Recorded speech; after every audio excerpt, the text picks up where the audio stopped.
عموماً کسی بھی کرائم سین میں یہ معلوم کرنا بہت آسان ہوتا ہے کہ کرمنل کس طرح سے کرائم سین میں داخل ہوا، لیکن اس کیس میں ایسا بالکل بھی نہیں ہے۔ کرمنل کہاں سے آیا، کیسے واردات کو انجام دیا اور کیسے ہوا میں غائب ہو گیا، آئیے یہ سب جانتے ہیں۔ بات ہے فیبرری 2005 کی۔ مائیکل انڈراڈے امریکہ کی ٹاپ یونیورسٹیز میں سے ایک میں میڈیکل کا طالب علم تھا، اور اس نے ہاسٹل میں رہنے کی بجائے یونیورسٹی کے پاس ہی کچھ دوری پر ایک اپارٹمنٹ کرائے پر لے رکھا تھا۔ فیبرری 2005 کی ایک صبح صفائی کرمچاری نے دیکھا کہ مائیکل کے اپارٹمنٹ سے دھواں اٹھ رہا ہے۔ اس نے جا کر دیکھا تو ڈور لاک نہیں تھا، اس لیے وہ دروازہ کھول کر اندر داخل ہو گیا۔ اندر اس نے جو دیکھا وہ دیکھ کر ہکا بکا رہ گیا، کیونکہ مائیکل اپنے بیڈ پر بے سدھ پڑا ہوا تھا اور کمرے میں 3 جگہ پر آگ لگی ہوئی تھی، جو کہ بہت ہلکی تھی اور اب بجھنے کے قریب تھی۔ تھوڑی ہی دیر میں وہاں فائر بریگیڈ کا عملہ اور پولیس بھی پہنچ گئی۔ مائیکل کی موت واقع ہو چکی تھی۔ کرائم سین سے لگ رہا تھا کہ مائیکل کی موت آگ لگنے یا دھوئیں سے نہیں ہوئی، کیونکہ اس کے دونوں ہاتھ پیچھے بندھے ہوئے تھے۔ کسی بھی طرح کی فورسڈ انٹری کے نشانات نہیں تھے، اور کئی طرح کی الیکٹرانکس آئٹم، جن میں ایک DVD پلیئر اور کمپیوٹر بھی شامل تھا، غائب تھیں۔ کمرے میں 3 جگہوں پر آگ لگانے کی کوشش کی گئی تھی۔ مائیکل نے ٹی شرٹ اور صرف انڈر ویئر پہن رکھا تھا، جس سے ظاہر ہوتا تھا کہ مائیکل گھس بیٹھیے کو جانتا ہوگا اور اپنی مرضی سے اسے اندر آنے کی اجازت دی ہوگی، ورنہ اس نے پورے کپڑے پہنے ہوتے۔ مائیکل کی آٹوپسی سے یہ بات واضح ہو گئی کہ کمرے میں آگ مائیکل کی موت کے بعد لگائی گئی تھی، کیونکہ اس کے پھیپھڑوں میں دھواں نہیں تھا۔ موت کی وجہ تھی اسٹرینگولیشن، یعنی کہ گلا دبنے کی وجہ سے مائیکل کی موت واقع ہوئی تھی، جو کہ بیڈ شیٹ سے لیے گئے ایک کپڑے کے ٹکڑے سے دبایا گیا تھا۔ ڈاکٹروں کو مائیکل کی باڈی کے اوپر سے فائبر گلاس انسولیشن کا ایک ٹکڑا بھی ملا۔ امید تھی کہ یہ ٹکڑا حملہ آور کی طرف سے آیا تھا۔ انویسٹیگیٹرز کی جانب سے سرچ کے دوران کوئی بھی ایسا شخص نہ ملا جس پر شک کیا جا سکے، سوائے ایک شخص کے، جو کہ ایک 22 سالہ فیلو اسٹوڈنٹ اور مائیکل کی لانگ ٹرم گرل فرینڈ رہ چکی تھی، جس کا نام لیلی تھا۔ انویسٹیگیٹرز کو مائیکل کے فون میں لیلی کا ایک وائس میل بھی ملا، جو کہ اسی صبح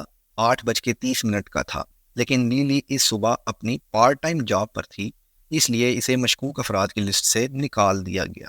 مائیکل کی بہن سٹیفنی نے بتایا کہ مائیکل نے اسے ایک مشکوک شخص کے بارے میں بتایا تھا، جو کہ اکثر اس کے اپارٹمنٹ کے آس پاس دکھائی دیتا تھا، لیکن اس نے اس مشکوک فرد کا حلیہ بیان نہیں کیا تھا اور نہ ہی یہ بتایا تھا کہ اس نے اس کو کس جگہ پر دیکھا تھا۔ کوئی بھی سسپیکٹ نہ ہونے کے باعث انویسٹیگیٹرز نے پبلک ہیلپ کی اپیل کر دی تھی۔ 4 دن بعد ہی ایک ٹپ ملی کہ حملہ آور سامنے کے دروازے یا کھڑکی سے داخل نہیں ہوا تھا، بلکہ سیلنگ اور چھت کے درمیان موجود جگہ سے رینگ کر داخل ہوا تھا۔ مائیکل کے بیڈ روم کی الماری کے اوپر ایک پینل ملا، جو کہ سیلنگ سے اوپر جانے کے لیے کھلتا تھا۔ جب انویسٹیگیٹر نے تلاش کی تو پتہ لگا کہ اس سپیس سے دوسرے اپارٹمنٹ میں جانے کے لیے راستہ تھا، جو کہ مائیکل کے اپارٹمنٹ سے اپارٹمنٹ نمبر 1002 میں جاتا تھا، اور اس 1002 کی کرایہ دار ایک 23 سالہ لڑکی ماریا تھی، جو کہ اپنے 3 سالہ بچے کے ساتھ وہاں رہ رہی تھی۔ جب ماریا سے پوچھ گچھ کی گئی تو اس نے بتایا کہ وہ کسی مائیکل انڈراڈے نام کے شخص کو نہیں جانتی۔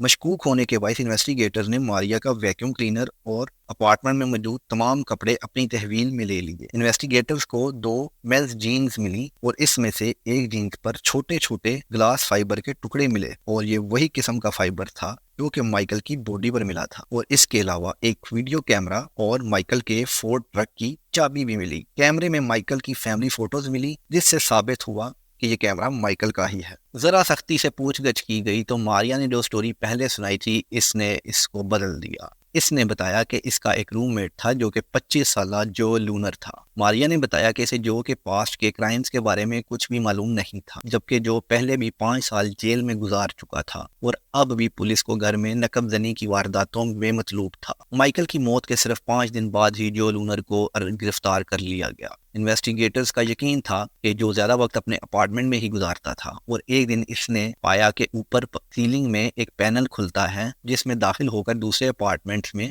گھسا جا سکتا ہے، اور اس نے ایسا ہی کیا۔ وہ اس راستے سے ہوتا ہوا مائیکل کے اپارٹمنٹ میں جا پہنچا۔ مائیکل اس وقت سو رہا تھا اور شور کی آواز سن کر اٹھ گیا، اور دونوں میں ہاتھا پائی ہو گئی۔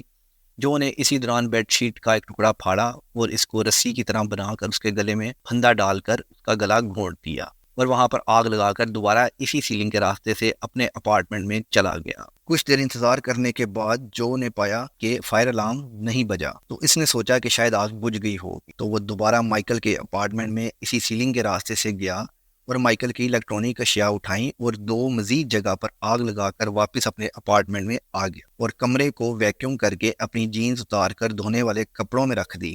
جو نے کورٹ میں اپنا جرم قبول کر لیا اور مارچ 2006 میں جو نے کورٹ جوری سے اپیل کی کہ اسے سزائے موت دے دی جائے، جو کہ قبول کر لی گئی اور آخر کار اسے موت کی سزا سنا دی گئی.